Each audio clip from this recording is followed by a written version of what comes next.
G'day curd nerds, I'm Gavin Webber. Welcome to Ask the Cheeseman, where I sit in the chair of cheesy wisdom and answer your questions about cheese making at home. First of all, a bit of a celebration is called for.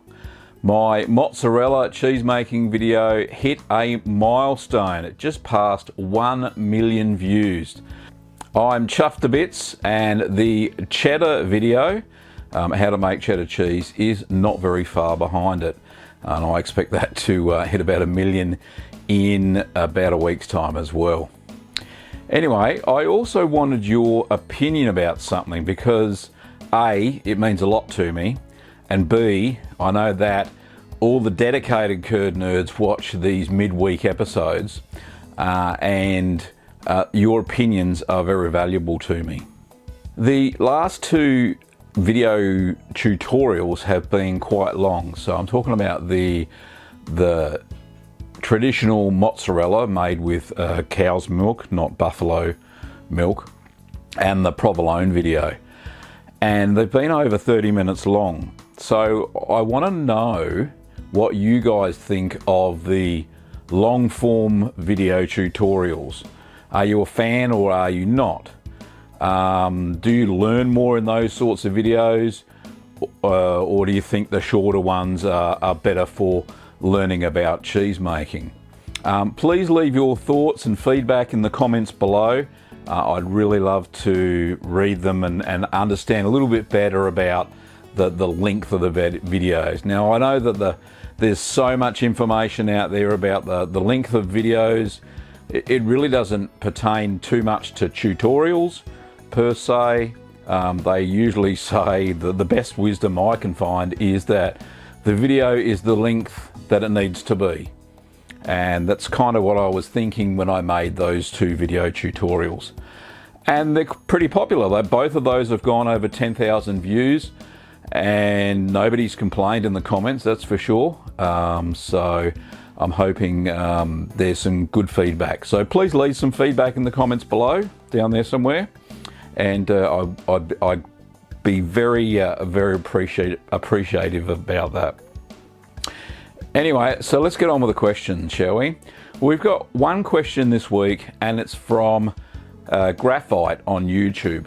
And Graphite asks, "Hey Gavin, really appreciate these videos. I'm an avid cook and cheese lover, and I'm considering starting to make my own cheese. Forgive the ignorance, but it seems relatively easy. The biggest concern for me is the cheese cave. You have to ripen your cheeses. I don't really have a facility to store them in where I can regulate the temperature properly, other than the fridge, which is way too cold. Also, could you recommend some fairly easy cheeses to make, with fairly short ripening times that I could use as a starting point?" Well, thanks for your very interesting question, Graphite. Obviously that's not your real name that your parents gave you, but we'll move along from that, shall we? I think it's a pretty common question that I do get to see on the channel quite often, and it's a common misconception that people have that you have to have a cheese cave to make a cheese at home. And there are so many cheeses that you can eat or mature in your normal kitchen fridge. There's certainly a lot of fresh cheeses out there that you can eat within a day or two of making them. So to answer your question, I'll do both parts at once. So let's start off with, I'll go through a list of cheeses, and all of these cheeses you will be able to make and ripen in your kitchen fridge. So you don't need any special cheese fridge to ripen them in. So the first cheese is whole milk, or better known as sweet ricotta. Now that's a simple fresh cheese that's acid set, and it can be used in so many dishes. It's really simple to make. All you do is heat up your milk to about 95 Celsius, which is about 190 to 200, no, about 195 Fahrenheit. off the top of my head. I don't know if I've converted that correctly. And then you add some sort of acid, whether that be white vinegar or citric acid. Sometimes you can add lemon juice, and it will curdle and separate into curds and whey. And depending on how much acid you've added is to whether you get a creamy ricotta or you get a very rubbery ricotta. And then you simply strain that through some butter muslin or a very clean tea towel, and let that hang. And how long you hang it for in a ball shape determines on how moist that ricotta will be. So that's a very simple cheese. Once that's done, you can put it into the normal kitchen fridge to firm up. Very simple cheese to make. It takes a little bit of muckering around to figure out how firm you want it. All I simply do is open up the bag every 10 minutes, take a spoonful, taste it, and you'll see how moist it is, and then you can go, okay, it's done. That's the easiest way to do it. Now, the next cheese that I would put on a list for a beginner would be paneer. Now, not many people in the Western world would know what paneer is. Paneer is an Indian cheese, or it's from the Indian subcontinent. So it's made in Pakistan, India, and Bangladesh. So those areas. It's a simple acid set cheese, very similar to ricotta, but it's actually pressed. So it's so simple to make that it's actually criminal. So the process is that you actually boil your milk, you add lemon juice, and in some cases you can actually add yogurt as well. So it's about 6 tablespoons of yogurt, about 4 tablespoons of lemon juice, fresh lemon juice, strained of course, no seeds. Your paneer will taste a bit funny otherwise. And basically drain that for about 5 minutes. Once it's drained and most of the whey's gone, you simply keep it in its bag, fold one side of the cheesecloth or a butter muslin over, press it between 2 boards, put 2 kilos of weight on top, and it flattens out to about, what's that, about 1 inch, 2.5 centimeters, and then it'll be about that round, basically, your piece of paneer. So that round and about that flat, and then you cut it into cubes, and then after 30 minutes of pressing, and then you'll have a lovely cheese that you can use in any Indian dish, in that sort of cuisine, and it takes on the flavour of the dish. It's quite bland by itself, but it certainly does take on all of the flavours of the curry or the dal that you put paneer into. Very simple dish to make. Like I said, it's criminal, and you can use it fresh, or you can store it up to about 3 or 4 days in the normal fridge. The next one I'd make would be probably quick mozzarella. Quick mozzarella style is very simple to make, a little bit more technical than those two that I just mentioned. You will need some rennet, but you don't need any starter culture. And you also don't need anything else really other than that besides some citric acid. I do add lipase to my my quick mozzarella, only because the next day it has more of a piquant flavour. The day you make it, it doesn't taste as flavoursome if you don't add lipase, but I certainly find that if you don't add it, it's no big deal. Especially if you're using raw milk, the flavours are fantastic anyway. If you're using pasteurised, non-homogenised, there are still some nice flavours, but you'll certainly find there are more flavour if you use raw milk. Fairly simple. You can check out the video for that just up there. So check out a quick mozzarella. Once again, that'll keep for about a week in the kitchen fridge, but surely you will eat it all before the end of the week. The next cheese in the beginner's repertoire and the non-cheesecake person's list I would put would be queso fresco. Now, queso fresco originated in, I think, the Mexico region.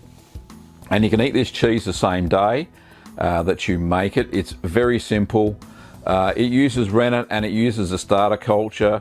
If you're not using raw milk, if you're using raw milk, you probably don't need the starter culture because it has all that flora still in it, not killed off by pasteurisation. I tend to find it very difficult to find raw milk, so I put in a starter culture. Now I use an aromatic starter culture, mesophilic. After a period of time, add some rennet, let it set, cut the curd, stir it for a little while, and basically stir it, then drain it, and then press it. I think it's for about, if I remember rightly, 6 hours. God, I'm going back here. But anyway, I'll let you check it out. There's a video up here for queso fresco. Check that out. Very simple cheese to make, and you can eat it straight away, and it keeps in the fridge. There's no maturation time, so eat it fresh. Now you can add chilies to it at the time of milling, and you don't need, you can add some salt to it straight away to the curds, so add chilies to it when you add the salt. So very simple, you don't need to brine it or anything like that. Salt gets added directly to the curds, so great little cheese. I think the next one I would make if I was a beginner and I didn't have a cheese cave would be goat's milk feta. It's quite high on everybody's list usually for most cheese makers. That has, if you use goat's milk, it has a fantastic flavour and texture, and certainly the recipe that I created, which was a mashup of many recipes, compares with any store-bought feta that I have certainly found in supermarkets and the like. Now it does use a starter culture. In fact, I think it uses starter culture and lipase, and it does use rennet, and it's brined overnight once it's been pressed.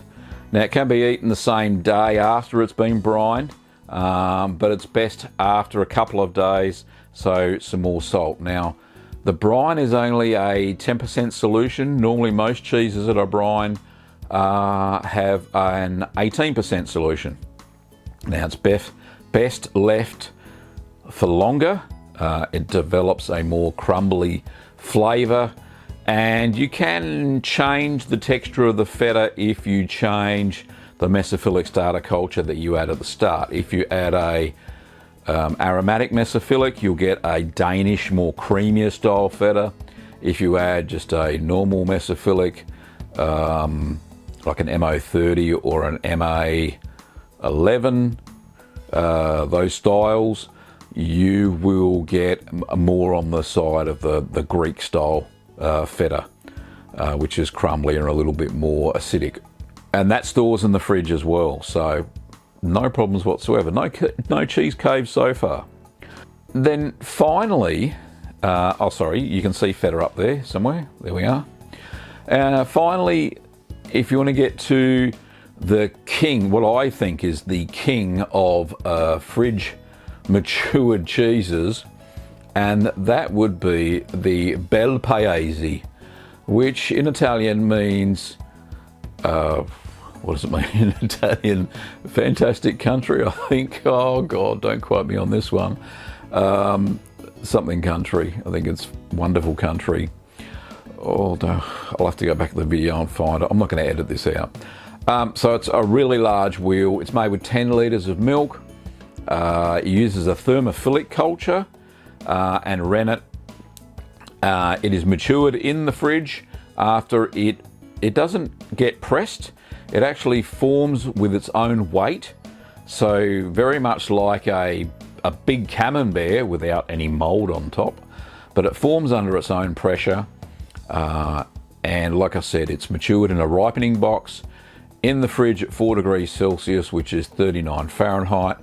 And it is absolutely delicious. It is a lovely, creamy, smooth cheese that is firm. And I'd never found anything like it before. And I certainly have made it 2 or 3 times now. And the family really do like it. So hopefully I've gone some of the way to busting the myth that you need a cheese cave to make cheese. So those few cheeses there, including bel paese, which should be up there, you really don't need a cheese fridge at all to start off. So once you've got those cheeses under your belt, you've got most of the techniques now to move on to some of the harder cheeses that do need long maturation, like your cheddars and your parmesans and some of the Alpine styles and the washed rinds and the washed curd cheeses, which all do need maturation, either in a maturation box at a specific temperature, which is obviously a lot higher than 4 degrees Celsius. So anyway, hopefully that list has really helped Graphite, and that it has also not only helped people without a cheese cave, it's also helped beginner cheese makers as well. The patron of the week is Lewis. Thank you for your support, Lewis. If you would like to support the channel like Lewis so I can make new and interesting cheese, then please pledge your support via Patreon. If you like this video, don't forget to give it a big thumbs up. If you like this channel, then please subscribe and hit that bell to be reminded when each cheesy video is released. Thanks for watching, Curd Nerds, and I'll see you next week.